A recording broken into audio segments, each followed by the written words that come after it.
Thank you. I'll now recognize myself for a round of questioning. Dr. Hannes, this committee enjoys a number of pieces of jurisdiction, and not every question being asked today is within our jurisdiction. But one that is clearly within our jurisdiction is whether we grant any intellectual property protection for copyrights, patents, or even trademarks if they're produced using regenerative AI or not produced by a human being in a substantial portion. Do you recommend that we adopt a policy of not granting intellectual property protection of that sort, specifically patents, trademarks, and copyrights? And if so, how would we enforce that? I haven't thought about that problem, no. If I were asked to think about it, as you're doing now, yeah, I think we need to accept the inevitable that generative AI, and I don't like to just look at that because we're really dealing with artificial general intelligence at this point. That's just one manifestation of it.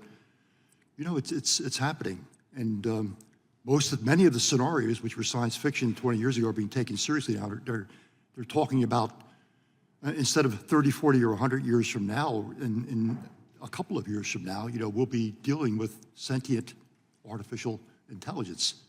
So, we have to accept that that's going to happen and deal with it. Should we grant it rights? If it's sentient, we have to. I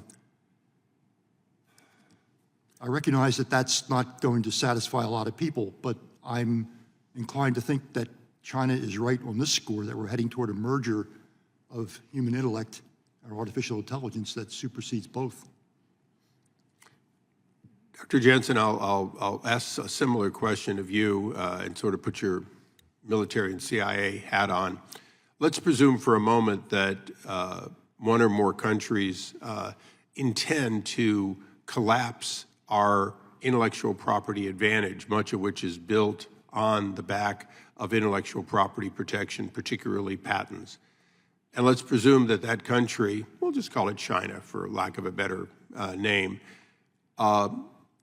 ran its AI system for hours, weeks, months, producing patent claims of things which are not reduced to practice, but reduced to what appears to be reduced to practice, puts a name on it coming out of a lab, we'll call it Huawei just for a name, and in fact, boxes in with tens of thousands or even millions of claims, obviously costing a lot of money, but boxes in anyone who chooses to actually invent something, and then let's particularly assume that they license some and restrict many. Is that a scenario that if any of you were running war games would effectively cripple other countries if you're first to strike? Well, thank you for that question, Chairman. And I volunteer openly before all of you to come run that exact war game on high-end economic competition with your committees, because I'm a big believer in the importance of that. And I've already done it with conference at offsite, but I think this is part We'll take you up on it. Deal, done. And I testified, so I have to. I would actually take your scenario and take it one step further. I think a lot of— It was already bad enough. Yeah, well, we're going to make it worse, sir. So a lot of times we like to think about the history of military confrontation in terms of great men on horseback and decisive battle, but the more insidious side has always been political and economic warfare, and how states and loose networks of organizations constrict strategic choice and undermine economic productivity or even fundamental rights. So you've laid out a really compelling move where you use a combination of technology and our own respect for the rule of law to crowd out the space of any one entrepreneur, that even if it, with 10 years later in court, we realize that was just a phony patent generated by a bot. Heck, even the lawyer claim process turned out to be a fake AI person filing it online. It's already too late, right? I would compound that further with what really keeps me up is financial market manipulation as well, because there can be no innovation ecosystem if you don't have access to reliable capital. So I would put those two together and start to ask really hard questions about how do we actually create an environment that makes that difficult, And then probably in other Title 50 communities, what is that war in the shadows that denies the adversary the ability to make those moves, which I've talked about it in the written testimony. I think we did that in the early 80s with some of the software sabotage that helped the Soviets think twice about stealing American code. We may get back to that world, and I think that's not a bad idea. It's better than open confrontation, but it's going to have to be a multifaceted look at economic and political competition going forward, exactly along the lines you lay out, sir.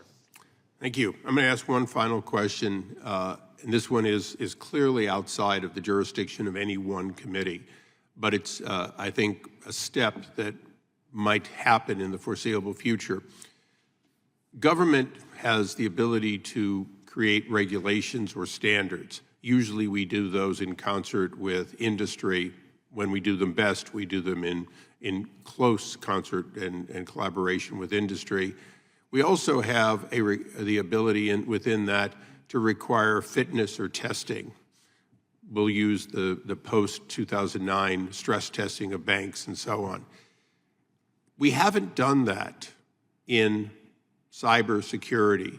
We've allowed it to grow with the idea that the FTC will absolutely cripple you after it happens, unless you're the government, and all of our clearances are now in the hands of nefarious people.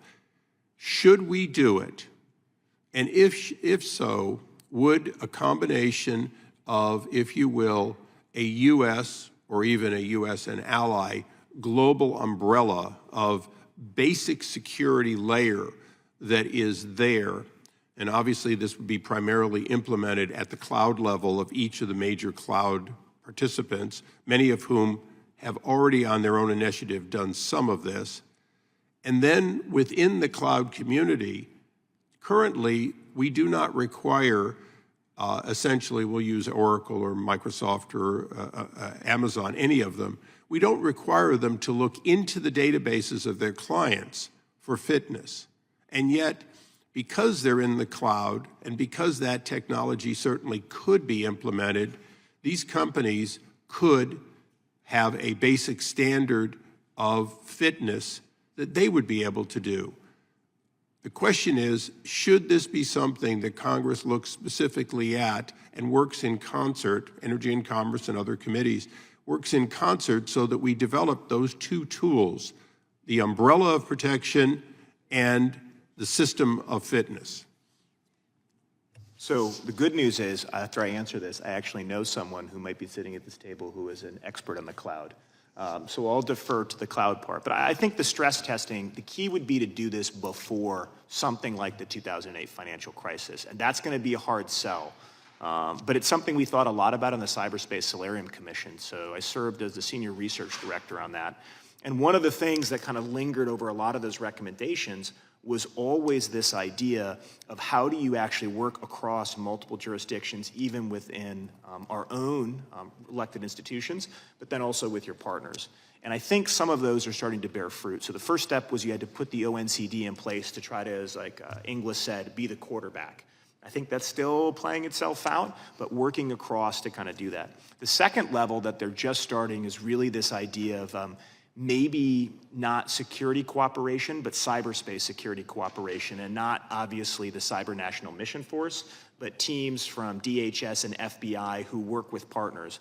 And in all of this, whether it's stress testing or red teaming, the key is, which is actually how Threat Hunt really got started, is to let smart people try to break your system so that you can learn from it. So whatever the form it takes, if you can just hold on to that and make people play in a way they're open. The benefit of this is the stress testing, because you mandate it, banks have to play. They probably pull their punches once in a while, but you know it, it's built up over time, you can monitor it. You would have to do something similar. The hard question on the stress test would be how many players? There's a massive cyber exercise that takes place every 2 years, that Cyberstorm that's run there. You'd need something like that, or even just to augment some of the requirements of Cyberstorm to get after it. But I think the stress test is a phenomenal idea, and I defer on the fitness of the data in the cloud, sir. Thank you, Chairman, for the question. If you remember back to your days in the Army, we had a lot of readiness exercises we would do to be ready and prepared for these sorts of days when they eventually come. I think the cloud service providers have inherent incentives to make sure that their customers are protected. They have programs to constantly remind them of times and ways in which they maybe are not using all the security features of the cloud. And after spending more than 7 years working with governments to implement cloud computing technology, I think the leading CIOs and CISOs, even in the federal government, believe that they're safer in the cloud. Now, that said, if nation states are going to attack us constantly and attack private citizens and private infrastructure, then I think we should also expect our government to protect us.